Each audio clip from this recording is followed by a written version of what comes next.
Assalamualaikum warahmatullahi wabarakatuh. Perkenalkan, nama saya Marliana dari kelas A1 Pendidikan Sejarah angkatan 2018. Di sini saya akan menjelaskan tentang landasan filosofis dalam pendidikan inklusif. Landasan filosofis dalam pendidikan inklusif di Indonesia adalah Pancasila yang merupakan 5 pilar sekaligus cita-cita yang didirikan atas fondasi yang lebih mendasar lagi, yaitu Bhinneka Tunggal Ika. Filsafat ini menunjukkan wujud pengakuan kebenekaan manusia, baik kebenekaan vertikal maupun horizontal yang mengemban misi tunggal sebagai umat Tuhan di muka bumi. Kebenekaan vertikal ditandai dengan perbedaan kecerdasan, kekuatan fisik maupun finansial, kepangkatan maupun pengendalian diri dan sebagainya. Sedangkan kebenekaan horizontal diwarnai dengan perbedaan suku bangsa, ras, bahasa, budaya, agama, tempat tinggal, daerah, afiliasi politik dan sebagainya. Walaupun beragam, namun dengan kesamaan misi yang diemban di bumi ini menjadi kewajiban untuk membangun kebersamaan dan interaksi dilandasi dengan saling membutuhkan. Selanjutnya di sini saya akan menjelaskan landasan yuridis pendidikan inklusi. Landasan yuridis internasional penerapan pendidikan inklusi adalah Deklarasi Salamanca UNESCO 1994 oleh para menteri pendidikan sedunia. Deklarasi ini adalah penegasan kembali atas deklarasi lanjutan yang berujung pada Peraturan Standar PBB tahun 1993 tentang kesempatan yang sama bagi individu penyandang cacat memperoleh pendidikan sebagai bagian integral dari sistem pendidikan yang ada.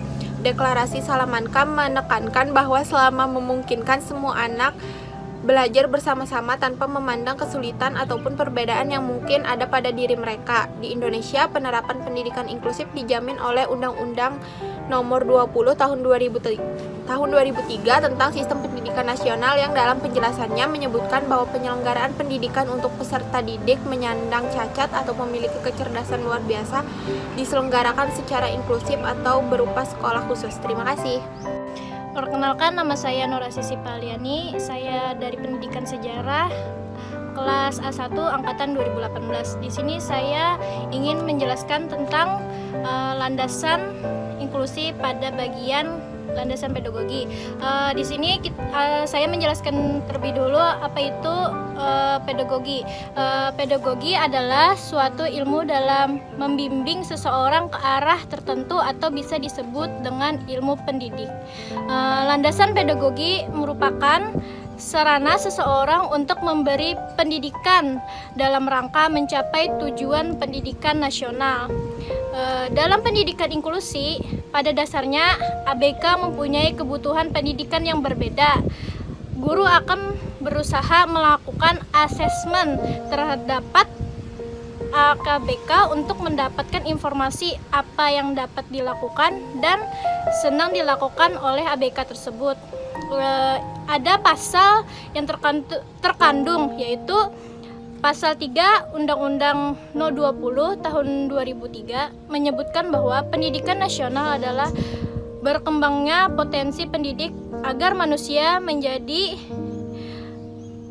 manusia beriman dan bertakwa kepada Tuhan Yang Maha Esa, berakhlak mulia, sehat, berilmu, cakap, kreatif, mandiri, dan menjadi warga negara yang demokratis dan bertanggung jawab. Setelah itu saya meneruskan tentang landasan religius. Landasan religius adalah berasal dari bahasa asing, yaitu religion, sebagai kata yang berarti agama. Agama mempunyai artian percaya kepada Tuhan atau kekuatan human atau kekuatan yang di atas sebagai pencipta yang melihara alam semesta. Landasan religius ini juga termasuk salah satu landasan yang digunakan untuk menyelenggarakan pendidikan inklusif sebagai bangsa yang beragama. Pendidikan inklusif tidak lepas dari landasan agama, karena dalam konteks pendidikan agama merupakan tangga utama dalam mengenal Tuhan, serta mengembangkan pendidikan di Indonesia sejatinya harus berakar dari nilai-nilai ideologi dalam budaya yang diyakini mayoritas masyarakat kita tersebut. Terima kasih. Perkenalkan, nama saya Selvi Agustinawati dari Pendidikan Sejarah angkatan 2018 kelas 1. Penelitian tentang inklusi banyak dilakukan di negara-negara barat sejak 1980-an. Namun, penelitian yang berskala besar dipelopori oleh The National Academy of Sciences Amerika Serikat. Hasilnya menunjukkan bahwa klasifikasi dan penempatan anak berkelainan di sekolah, kelas, atau tempat khusus tidak efektif dan diskriminatif. Layanan merekomendasikan agar pendidikan khusus secara segregatif hanya diberikan terbatas berdasarkan hasil identifikasi yang tepat. Yang pertama ada landasan psikologis. Di dalam pendidikan inklusi tentu saja kondisi psikologis peserta didik harus diperhatikan. Pemilihan materi dan juga media pembelajaran tentu harus diperhatikan juga dengan baik agar peserta didik dapat memahami pembelajaran. Kondisi psikologis ada dua bidang yang mendasari. Yang pertama ada psikologis perkembangan, berisi tentang metode dalam psikologi perkembangan pengetahuan tentang perkembangan individu diperoleh melalui studi yang bersifat longitudinal, psikoanalitik, sosiologik, atau studi kasus. Teori perkembangan proses perkembangan manusia berlangsung secara bertahap, bersamaan, dan bersifat individual. Dapat dikelompokkan ke dalam 3 pendekatan. Yang pertama pendekatan pertahapan, itu menekankan bahwa individu berjalan melalui tahap-tahap perkembangan. Yang kedua ada pendekatan diferensial, melihat bahwa individu memiliki persamaan dan perbedaan. Yang ketiga ada pendekatan ipsatif, yaitu berusaha melihat karakteristik setiap individu dengan ciri khasnya masing-masing. Dalam pendekatan ini dikenal 2 variasi, yaitu pendekatan yang bersifat menyeluruh, yang kedua pendekatan yang bersifat khusus. Selanjutnya, psikologi belajar. Dalam mengambil keputusan pembelajaran dalam kondisi psikologi anak dan bagaimana anak belajar sangat diperlukan. Yang pertama itu seleksi dan organisasi bahan pengajaran.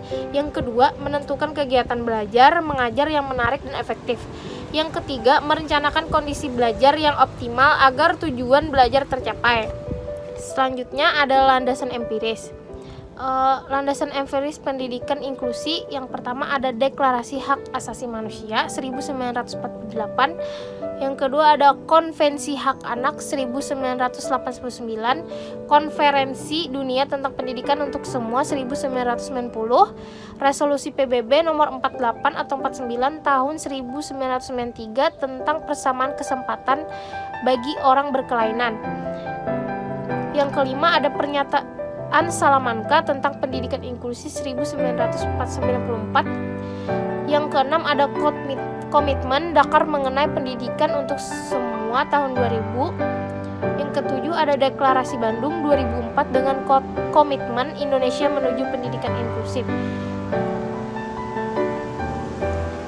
Yang kedelapan ada Rekomendasi Bukit Tinggi 2005 bahwa pendidikan yang inklusif dan ramah terhadap anak dipandang sebagai sebuah pendekatan terhadap peningkatan kualitas sekolah secara menyeluruh yang akan menjamin bahwa strategi nasional untuk semua adalah benar-benar untuk semua. Yang kedua, sebuah cara untuk menjamin bahwa semua anak memperoleh pendidikan dan pemeliharaan yang berkualitas di dalam komunitas tempat tinggalnya sebagai bagian dari program-program untuk perkembangan manusia dini anak. Yang ketiga, ada sebuah kontribusi terhadap pengembangan masyarakat yang menghargai dan menghormati perbedaan individu dan semua warga negara. Itu saja, terima kasih.